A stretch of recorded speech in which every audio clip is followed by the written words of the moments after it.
Good evening and welcome to another edition of What's Happening in Stark County. I'm Susie Vitale. Our first guest this evening is Jean Reneker, who is here from Malone College. She's chairperson of March into Spring, and she's also from the Malone Associates. And first of all, let's talk about the Malone Associates. Who are the Malone Associates? Okay, for a number of years there were two organizations that were volunteer support groups for the college, the Men's Advisory Board and the Women's Advisory Council. In 1992, the two groups merged, thinking that there would be better Power in numbers. Oh, yeah. Right, power in numbers if we merged, and we became the Malone Associates. Okay, what do you do? Our functions are really to serve as a volunteer force for fundraising, number one, to sponsor and provide volunteer manpower for events and special activities on campus, and also just to promote the college and its activities in any way we can.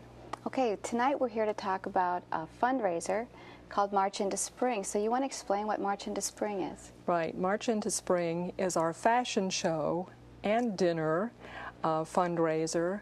The proceeds from the evening will go towards student scholarships at the college. Okay, when is this going to be? This is going to be March 10th, a Friday evening, beginning with punch in the Great Hall of the Centennial Center at 6:30. The dinner will follow at 7. Then we're going to have a forecast of things to come from the new football coach, Mike Gravier. We'll have a video presentation of the marching band, the Malone Pioneer Spirit Marching Band, during the meal. They cannot physically be with us that night because the students are on vacation the week that we have this event. So we're having a video presentation from them. Also, an alumni group of singers by the name of Stronghold are going to give some musical numbers for us to enjoy. Well, it sounds like fun. And then there's a fashion show as well? Right. Okay. Fashions by Joanne's Apparel Shop and John's Clothier, both of North Canton.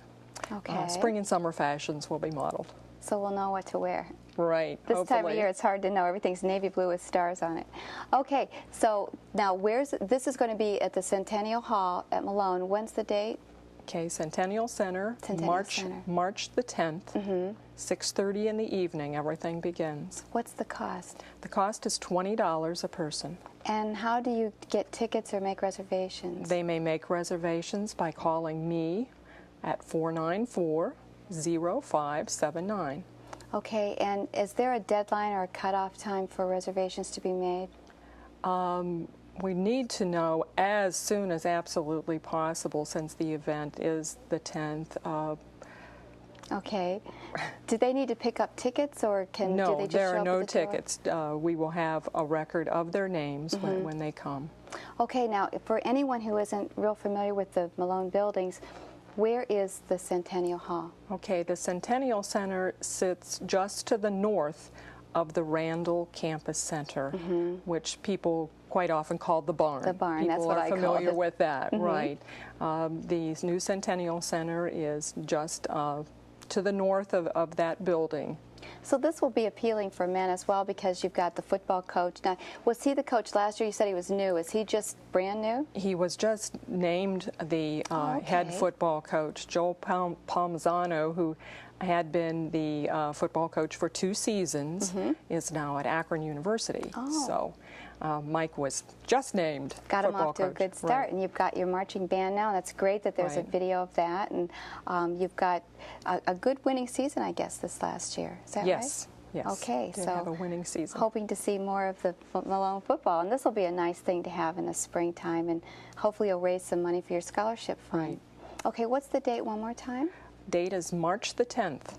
Okay, and what's the phone number one last time if someone wants to call? The phone number is 494-0579. If people are making reservations, do they need to bring their check over to you, or can they pay at the door? They could pay at the door. Okay, and it's at the Centennial Center, which is right behind the barn. Right. Okay, and this is March into Spring. Yes. Thanks for coming this evening. Thank you. Next up, we have the McKinley Museum. Stay with us. Our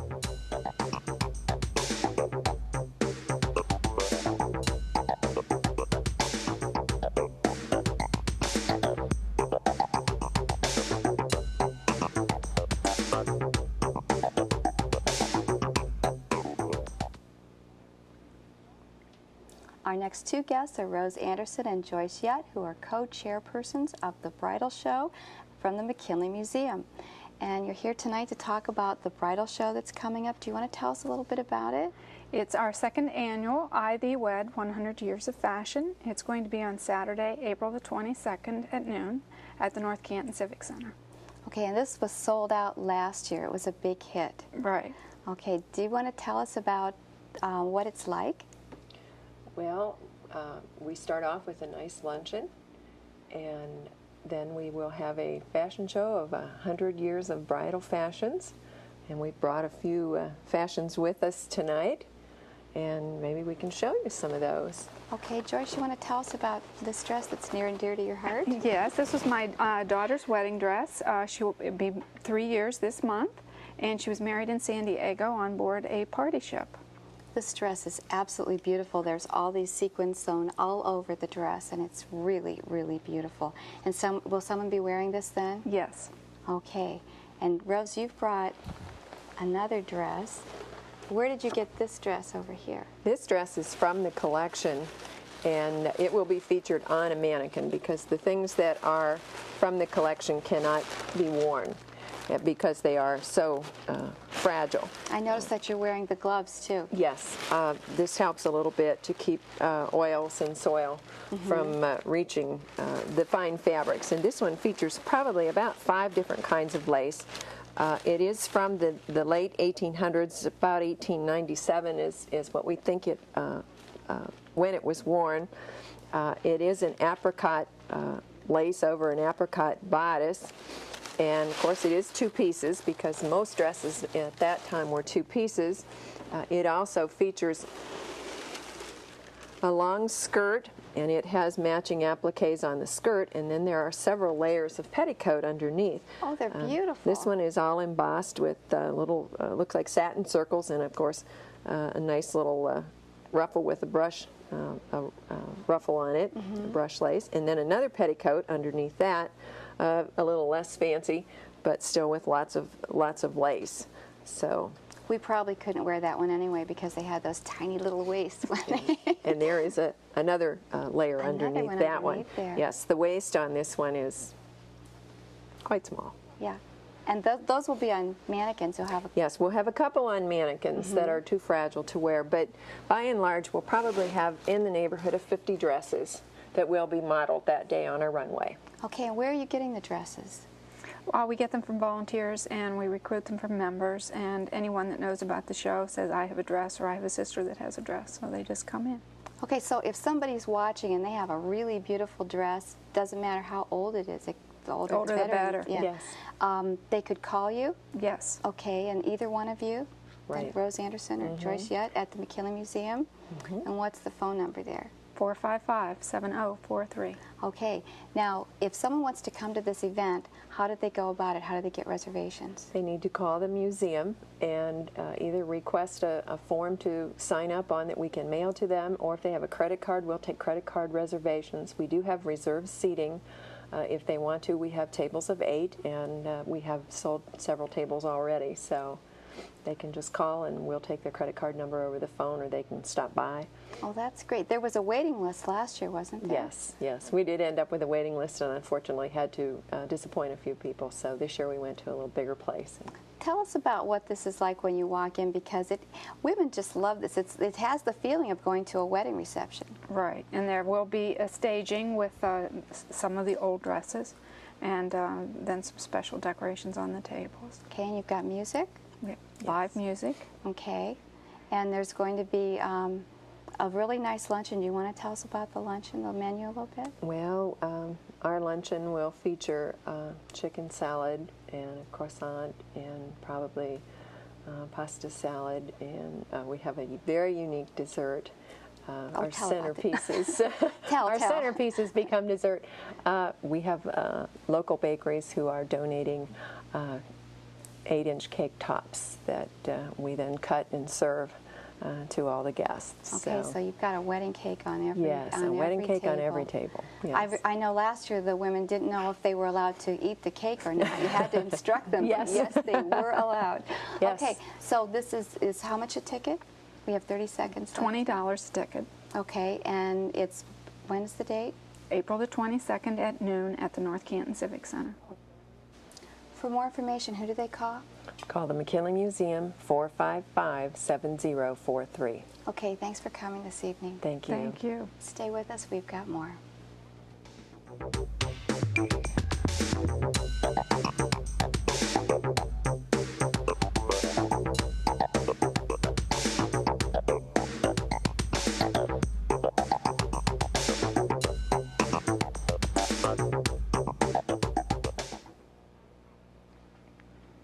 Our next guest is Paula Gates, who's here from First Friends Recovery Ministry.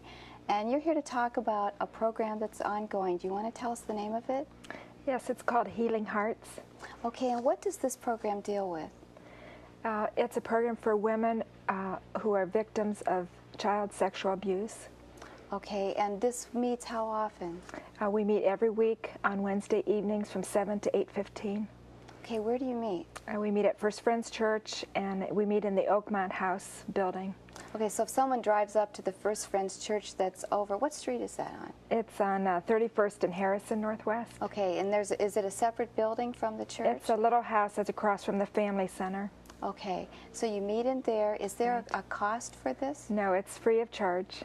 Okay, and do people need to call though in advance and say they're coming, or can they just show up? No, they can just show up. If someone feels uncomfortable coming the first time, they can call the church, and they would give my personal phone number, and I would give them a call and meet them at the door, whatever it would take to help them feel comfortable.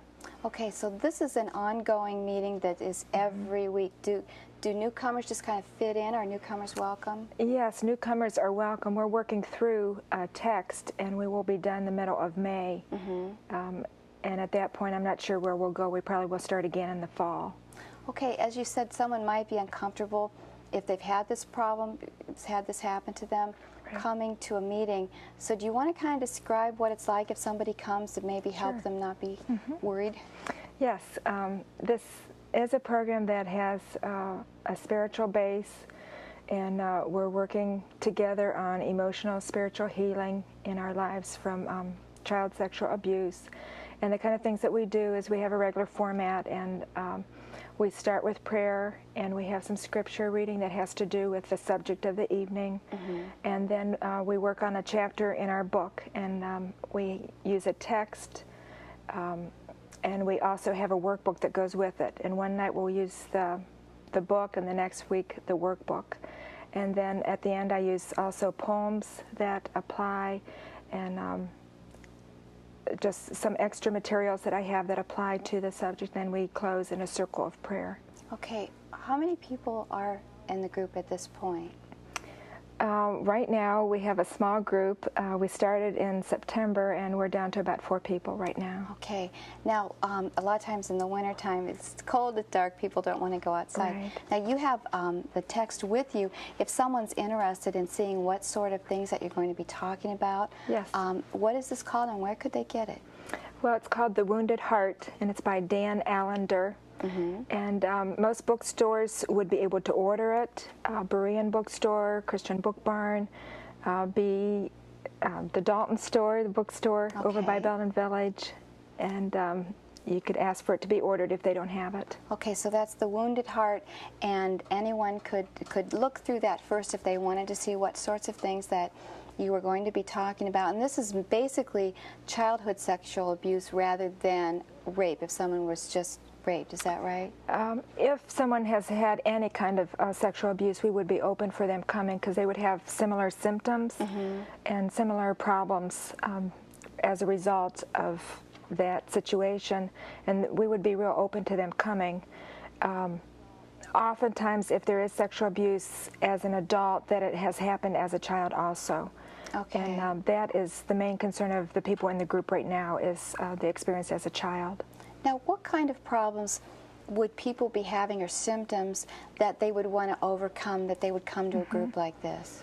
Well, the kind of things that pop up in a person's life who has had this trauma in their life might be addictions, compulsive behaviors, would be problems with promiscuity or sexual dysfunction. One common factor that is with everyone is a difficulty in style of relating to other people.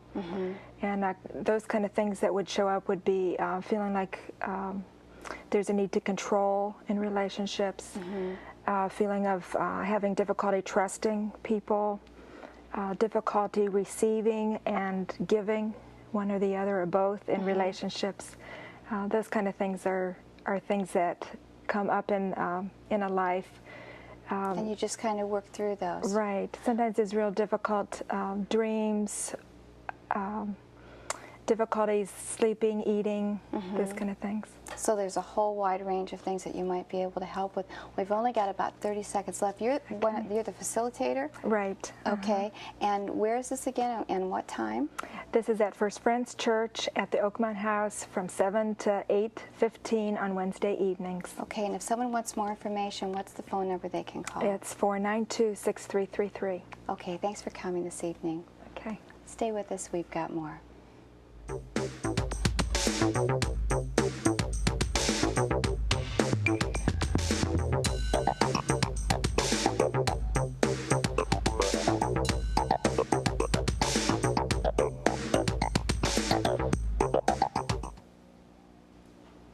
Our next guest is our good friend Mary Lou Remley, who's here from the Stark County Department of Human Services, where she's a foster care and adoption recruiter. Is that the right title? That's correct. Okay, and you're on a lot, and you're talking about foster care and adoption, but tonight you wanted to focus on foster care. Right. So do you want to explain first what foster care is? Sure.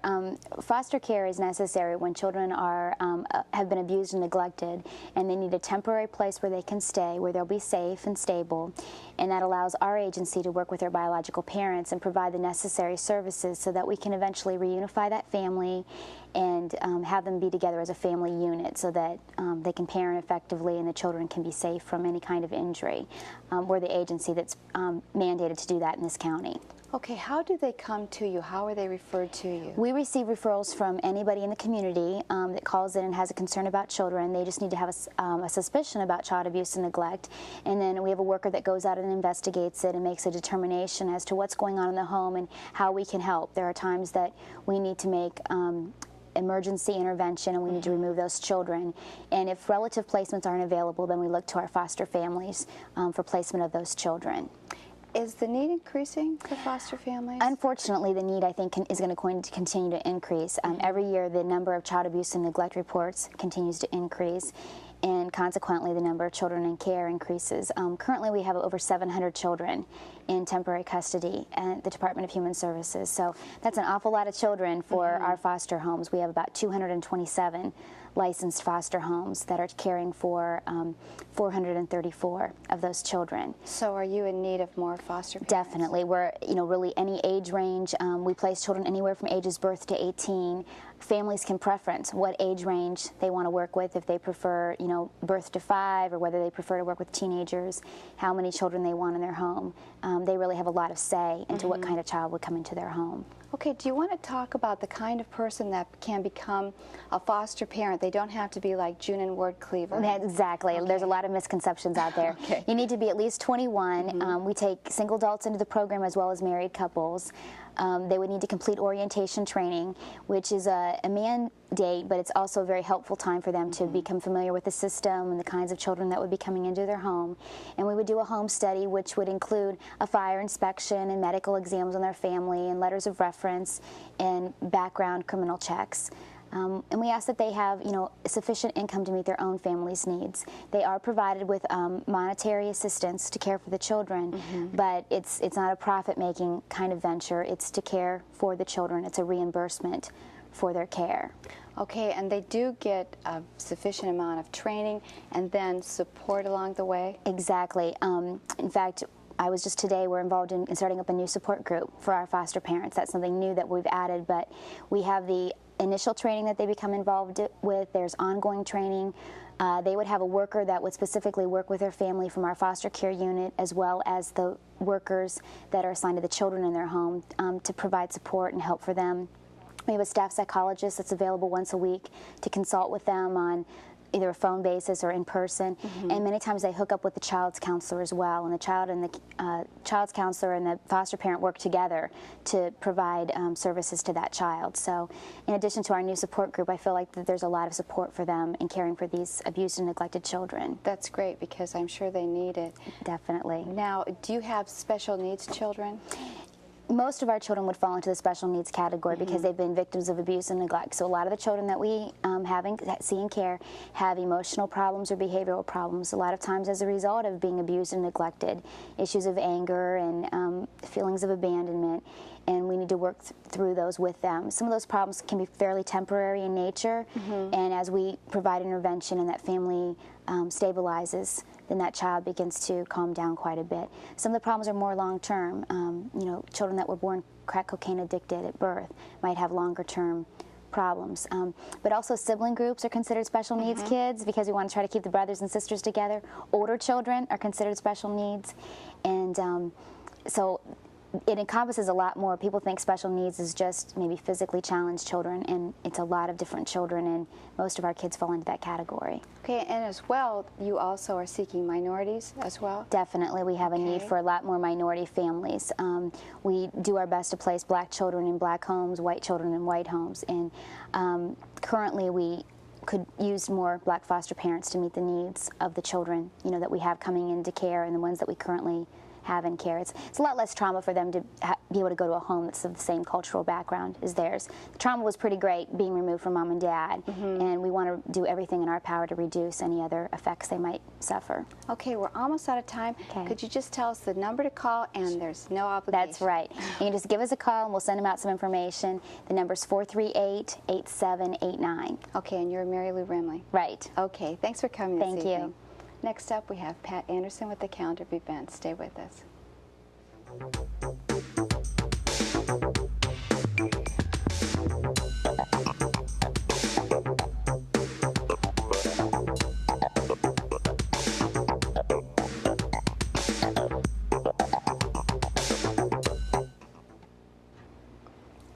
Next up is Pat Anderson with the calendar of events. Pat? Thank you, Susie. Managing Northeastern Ohio Urban-Rural Landscape will be at 9 o'clock in the morning until 4:20 in the afternoon on March 27th at Kent State University Student Center. The sessions will feature discussions, workshop, and lunch. The cost is $30 per person before March 15th and $40 after that date.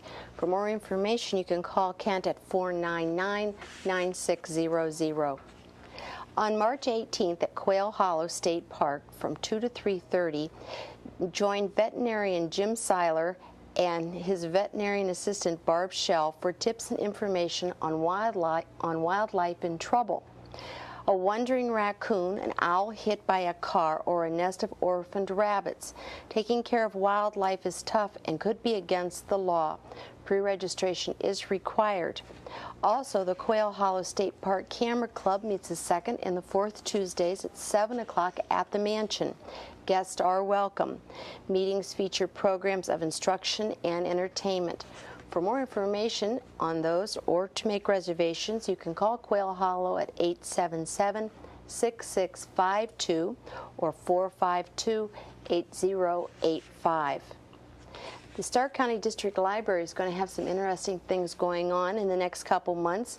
From March 23rd until April 15th, they're going to have egg hatchery days, and they're going to be hatching some chicken eggs in an incubator down there. They're going to have spring makeovers. Gary's Place is going to demonstrate some hair and makeup tips. That will be on Thursday, March 23rd from 4 to 5, and that's for ages 9 through 11. And then a Create a Book contest, Create a Book character contest, April 10th through the 15th. So for any of those activities, the library's number is 452-0665. A computer class in Microsoft Windows 3.1 will be offered through the Plain Local Community Education Office from 7 to 9 for 8 Wednesdays beginning on April 5th, and it will be held at Glen Oak High School East. For more details and to register, you can call the Community Education Office at 492-3500. The Video Camera Club has its regular meeting the third Wednesday of each month, starting at 7 o'clock. The meetings are held at the Market Heights Community Church, which is located at 3129 North Market Avenue in Canton. The club is open to anyone who is interested in audio or visual. Dues are $8. Please plan to attend, and for more information, you can call 494-1266. Unwanted clothes may be brought to Blair's Cleaners in Stark County through March 24th to be recycled for the Goodwill Industries. Blair's will provide free dry cleaning before donating the clothes to Goodwill. Clothes that are not in good condition will be sent through Goodwill's textile recycling program.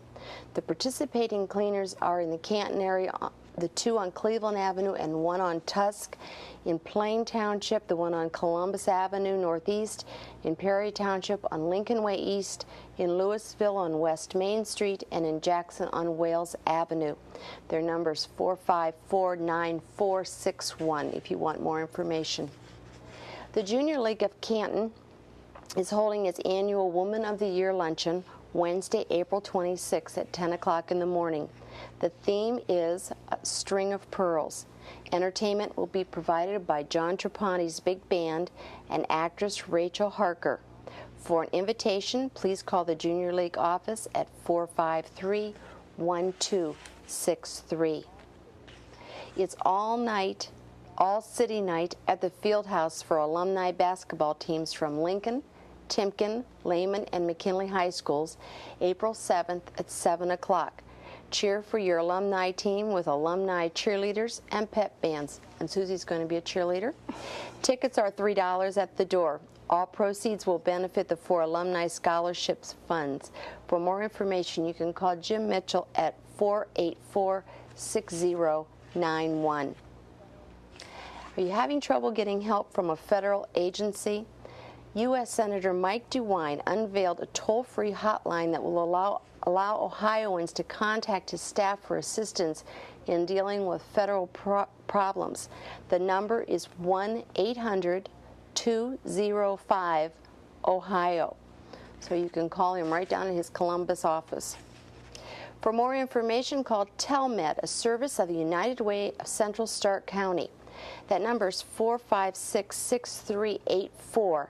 And you can press these numbers, and then you press more numbers to hear other tapes about, for example, pneumonia or frostbite or any medical thing that you want to hear about. Again, that number is 456-6384. The Community Television Consortium of Stark County is holding its 3rd annual Stark County School Video Contest. The contest is open to every classroom in Stark County. The rules are simple. You must teach us something in 5 minutes or less. Subject matter cannot be political or controversial, and profanity and nudity is not acceptable. Videos are judged by age groups of kindergarten through 2nd grade, 3rd through 5th, 6th through 8th, and 9th through 12th. For more information or an entry blank, you can call 499-4008. If your nonprofit club or organization would like to appear on What's Happening or have its announcements on the calendar of events, you can write to us at the Community Television Consortium, Post Office Box 8335. It's Canton, Ohio. The zip is 44711. Or you can give us a call at 493-8925. We do air on Warner Cable, Channel 11, on Tuesdays at 6 and Thursdays at 6:30, and on Maslin Cable, Channel 50, on Thursdays at 7:30. Thanks, Pat. That wraps up another edition of What's Happening in Stark County. Thanks for joining us. Aaron?